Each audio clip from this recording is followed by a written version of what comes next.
नमस्कार, मैं नवीन सिंह, मैं एग्रीप्लास्ट कंपनी में एग्रोनॉमिस्ट हूँ। आज मैं आप लोगों को बताने जा रहा हूँ कि ओपन फील्ड के लिए सब्जी की खेती के लिए कैसे नर्सरी तैयार करते हैं। जिन किसान भाइयों के पास पॉली हाउस, नेट हाउस वो नहीं है, उनके लिए लो टनल बना के कैसे कम खर्चे में अच्छा पौधा तैयार कर सके। तो सबसे पहले हमने एक मीटर चौड़ा बेड बनाया, जिसकी चौड़ाई 1 मीटर है और हाइट 6 से 8 इंच है और इसकी लंबाई करीब 6 मीटर है। ये करने के बाद मैंने अच्छा सा लेबल किया। इसका लेबल इसलिए करना जरूरी है क्योंकि जब हम ट्रे को सीड डाल के रखते हैं, अगर वो लेबल में नहीं रहेगा तो उसको कहीं इरिगेशन जब करते हैं, पानी देते हैं, तो उसमें कहीं मॉइस्चर नमी रहेगी, कहीं नहीं रहेगी। तो इसलिए लेबल करना जरूरी है। या बारिश का एक्सेस पानी आ रहा है, उस समय कहीं अप डाउन रहा, खड्डा रहा, उसमें पानी जमा हो गया तो वहाँ पे फंगल डिजीज होने का चांस ज़्यादा हो जाता है। तो ये बेड हमारा परफेक्ट रेडी हो गया, जो देख रहे हैं। अब हम इस पे वीड मैट डालते हैं।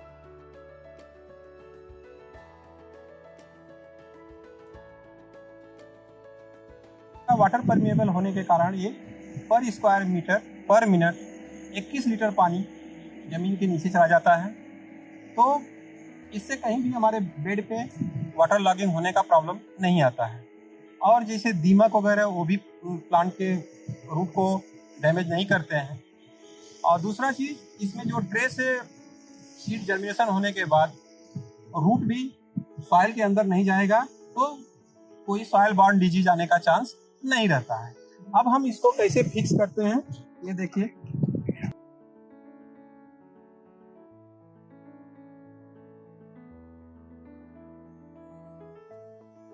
यहाँ पर हमने क्रॉप कवर को टाइट करने के लिए एक खूंटी भी गाड़ दी है। एक अच्छी रस्सी को लेके एक खूंटी में बांध देते हैं। बांधने के बाद ये वायर को हम ऐसा राउंड में घुमाते हैं। इससे क्या होता है कि जब हम इसको यहाँ पे एंड में टाइट करके बांध दिए खूंटी में, अब इसमें जब हम क्रॉप कवर डालेंगे तो बीच में ऐसा लूज नहीं दिखेगा। मेन हमारे प्लांट को कीड़े मकोड़े, डायरेक्ट धूप से बचाने वाला आइटम है ये क्रॉप कवर है। ये 17 GSM का होता है। जब गर्मी के टाइम में यूज करते हैं तो 17 GSM का, और ठंडियों के टाइम में यूज करेंगे तो 23 GSM का यूज करना चाहिए। तो इसके लगाने से हमारे पौधे में जो डायरेक्ट सनबर्निंग का और किसी भी तरह का कीड़ा बीमारी इसके अंदर नहीं आ सकता है। तो अब हम इसको इंस्टॉल कर रहे हैं।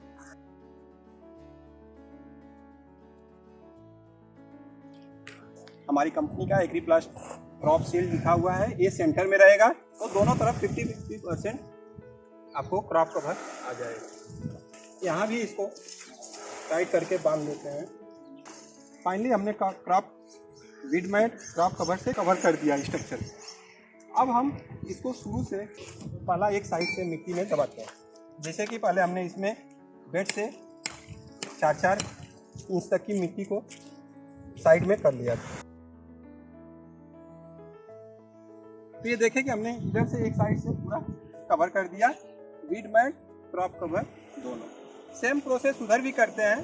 जब हमारा नर्सरी का ट्रे में बीज डाल देते हैं, भर जाता है, उसके भरने के बाद उसको पैक कर देते हैं और पानी देने के लिए एक साइड से ओपन करके झरने से थोड़ा थोड़ा पानी हम देते रहे। तो जब हम ये देखें आपकी 1 मीटर विड्थ और 6 मीटर लेंथ के साइज में हम 104 केवीटी का होल्स का ट्रे को करीब इतना एरिया में हम 24 ट्रे रख सकते हैं। 24 ट्रे का मतलब कि करीब 2400-2500 प्लांट हो जाएगा। तो ये ऐसे हमारे 2 स्ट्रक्चर हैं जिसमें हम इतना एरिया में करीब 5000 प्लांट तैयार कर सकते हैं और अच्छा हेल्दी प्लांट तैयार हो। तो आगे कैसे हम कोकोपीट और ट्रे में सीड को कैसे जर्मिनेट करने का प्रोसेस बताता हूँ। तो हमको जो सीडलिंग के लिए कोकोपीट का चुनाव करते हैं वो ऐसा ब्रिक्स वाला हो, इसमें मिक्सिंग का चांस नहीं होता है, नर्सरी ग्रेड का हो और उसका pH 5.5 से 6.5 हो, EC 0.5। तो ये कोकोपीट लेके 5 kg का ब्रिक्स है, इसको लेके हम 20-25 लीटर पानी में मिक्स करते हैं। ये डुबारिया में इसको करीब हम आधे घंटे के लिए छोड़ देते हैं। आधे घंटे में ये पूरा 20 से 25 लीटर का वॉल्यूम में बन जाता है। अब हम इसमें वर्मी कंपोस्ट मिलाते हैं 1.5 kg, मतलब 30%।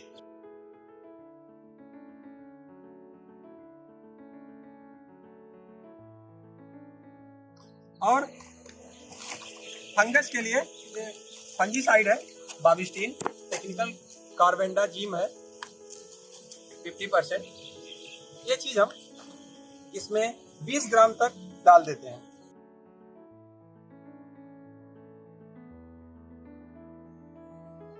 इसको बराबर अब मिक्स करते हैं। ये हमारा मिक्सचर अब नर्सरी के लिए ट्रे भरने के लिए तैयार हो गया है। ये हमने रूट ट्रेनर टाइप का ट्रे लिया है, जो कि स्क्वायर शेप में है और इसकी लंबाई करीब 50 सेंटीमीटर होती है, चौड़ाई करीब 29 सेंटीमीटर होती है। तो ये रूट ट्रेनर टाइप का ट्रे सेलेक्ट करने से क्या होता है, इसमें रूट कॉयल नहीं होता है। जब राउंड शेप का आप सेलेक्ट करते हैं तो उसमें जो जड़ें हैं वो कॉयल टाइप की हो जाती है, जिसमें प्लांटेशन करने के बाद वाइट रूट निकलने में टाइम लगता है। तो इसलिए कभी भी रूट ट्रेनर टाइप का ट्रे सेलेक्ट करिए। अब कैसे भरते हैं इसको मैं बता रहा हूँ। इसमें हमने मिक्सर को लिया, ये प्रॉपर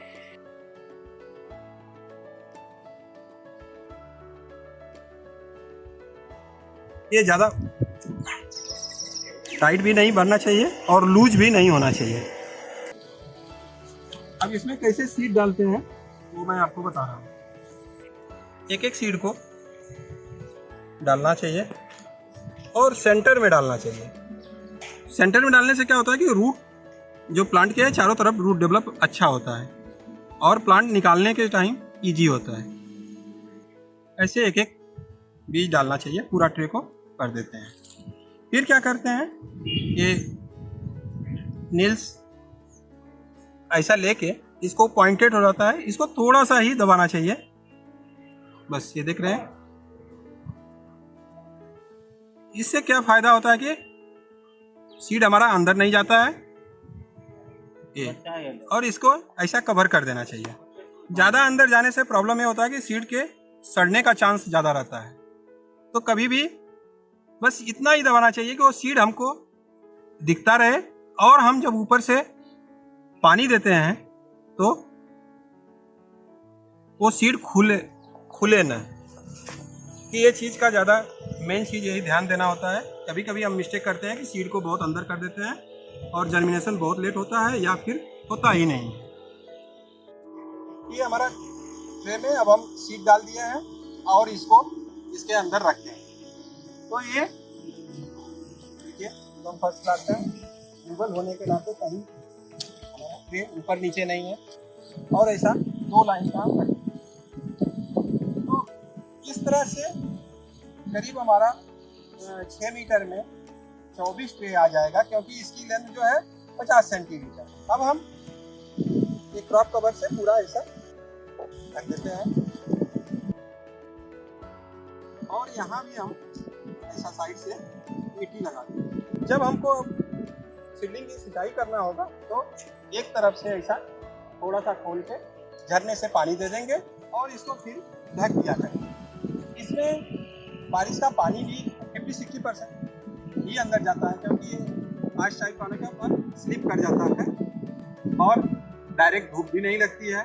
और इसमें 17 GSM होने के कारण कोई भी कीड़ा, वाइट फ्लाई, माइस, एफिड, कोई भी अंदर नहीं जा सकता।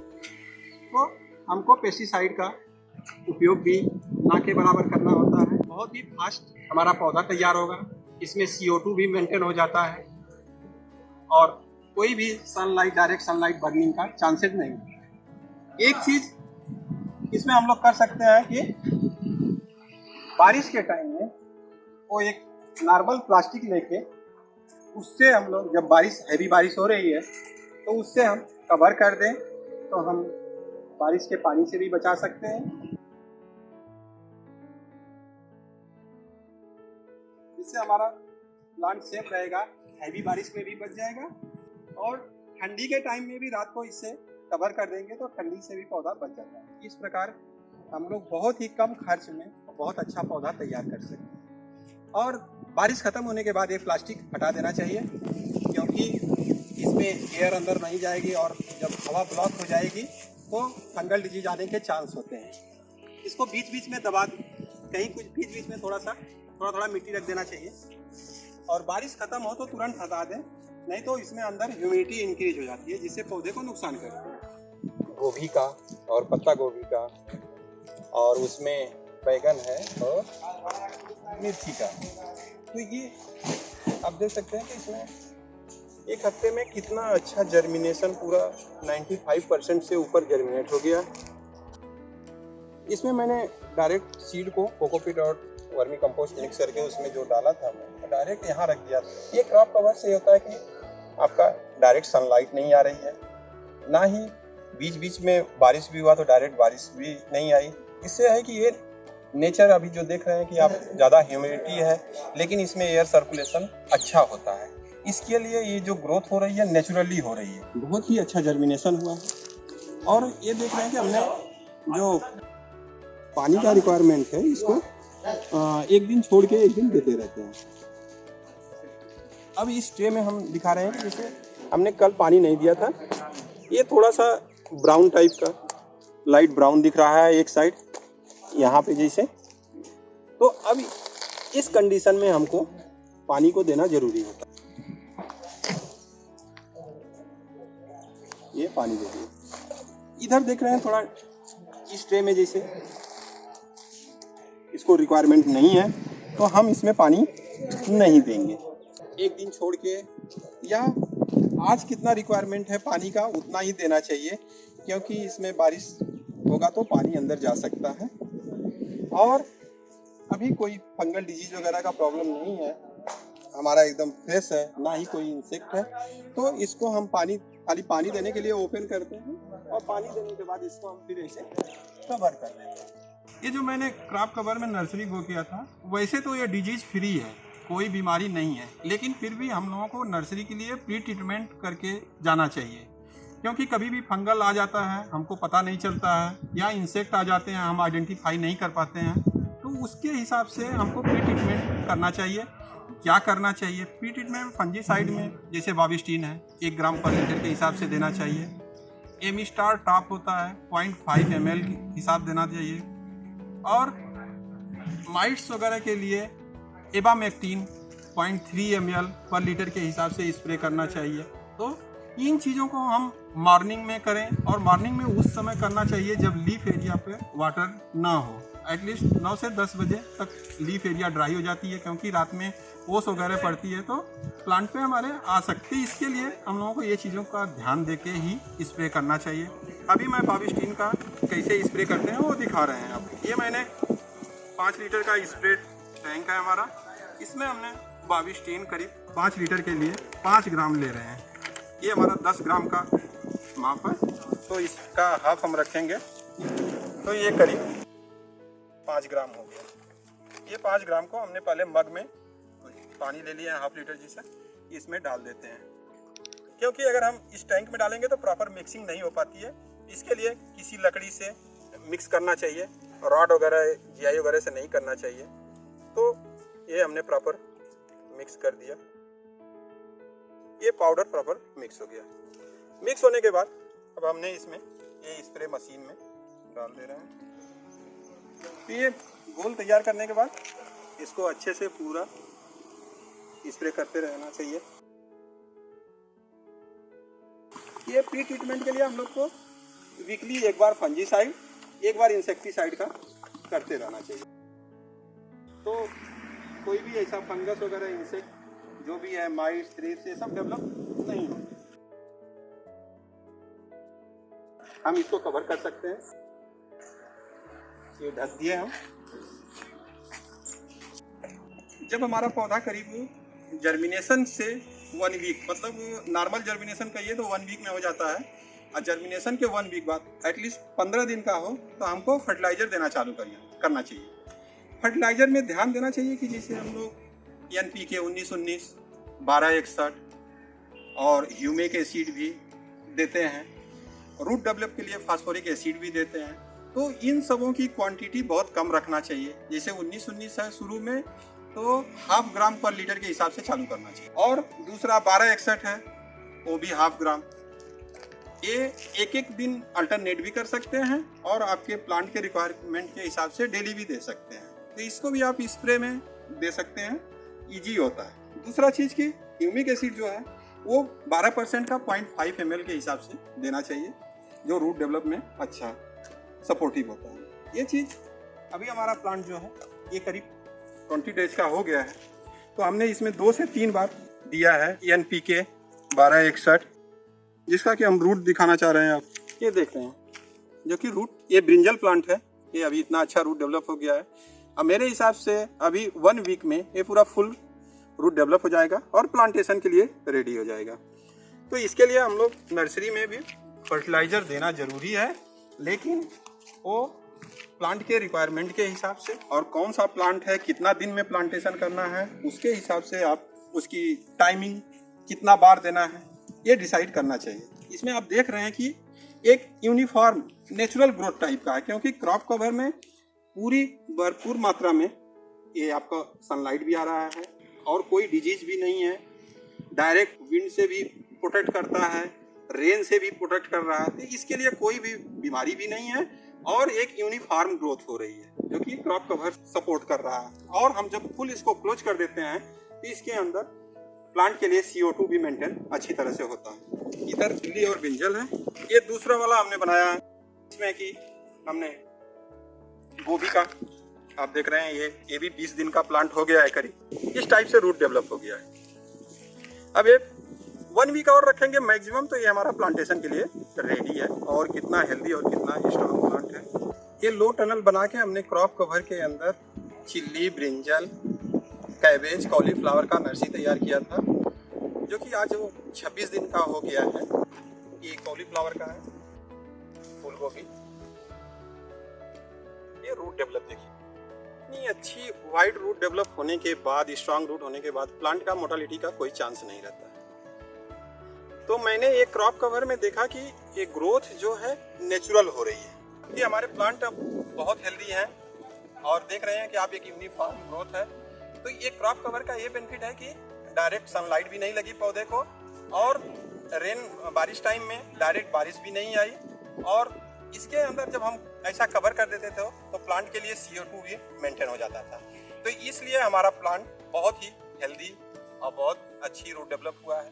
तो हमने ये देखा कि इसकी जो ग्रोथ हुई है नेचुरल हुई है, क्योंकि ये प्लांट को अब फील्ड में ट्रांसप्लांटेशन करने के लिए मतलब आपको हार्डनिंग करने की भी ज़रूरत नहीं है, क्योंकि ना ही इसमें प्लास्टिक जैसा शेडिंग आया है और ना ही शेड नेट दिए हैं। तो ये बहुत ही अच्छा और बहुत हेल्दी प्लांट तैयार हो गया है और पूरा तरह से डिजीज फ्री है। ये चिल्ली प्लांट है, मिर्ची का पौधा, इसमें भी देखिए कितना अच्छा रूट डेवलप हुआ है और ये प्लांटेशन के लिए ये रेडी हो गया है। ये ब्रिंजल का है, इसका भी हम लोग अब ट्रांसप्लांटिंग कर सकते हैं। हमने देखा कि बहुत ही कम खर्चे में हमने क्रॉप कवर द्वारा लो टनल बना के कितनी अच्छी नर्सरी ग्रो कर सकते हैं। जिन किसान भाइयों के पास पॉली हाउस, नेट हाउस नहीं है, उनके लिए ये बहुत ही सस्ता और बहुत इजी तरीका, आसान तरीका है, जो किसी भी पौधे का नर्सरी तैयार कर सकते हैं। और इसका सबसे बड़ा फ़ायदा ये है कि जब हम ट्रांसप्लांटिंग करते हैं, मान लीजिए ऑर्गेनिक फार्मिंग की बात करें, जैसे गोभी, पत्ता गोभी, ब्रोकली, धनिया पत्ता, पालक, ये सब अगर हम इसके अंदर तैयार करते हैं तो कोई इंसेक्ट इसके अंदर नहीं आता है। जिन क्रॉप में मान लीजिए पॉलिनेशन का इश्यू होता है, जैसे चिल्ली, ब्रिंजल, टोमेटो, उनके लिए हम प्लांटेशन के बाद 45 डेज तक, जब तक फ्लावरिंग नहीं आती है, तब तक कवर करके पूरा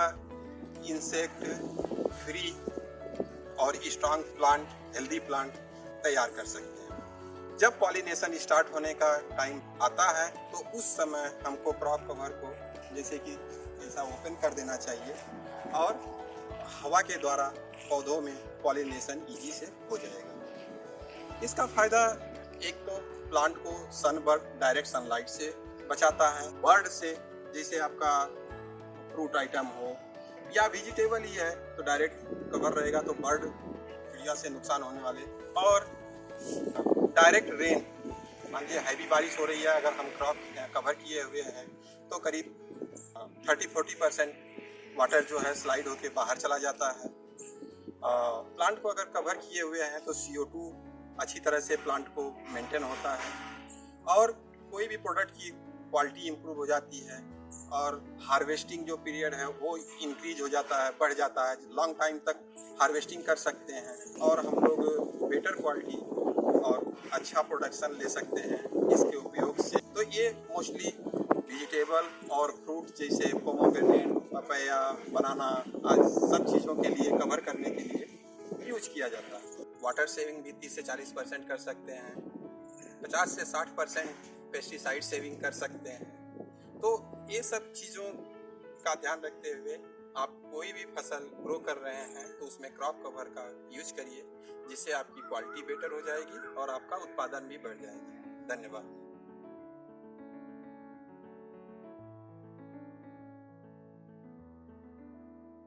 Connect with us on Facebook, Instagram, Twitter and subscribe the YouTube channel of AgriPlus Tech India Private Limited and press the bell icon to get notification when we upload a new video.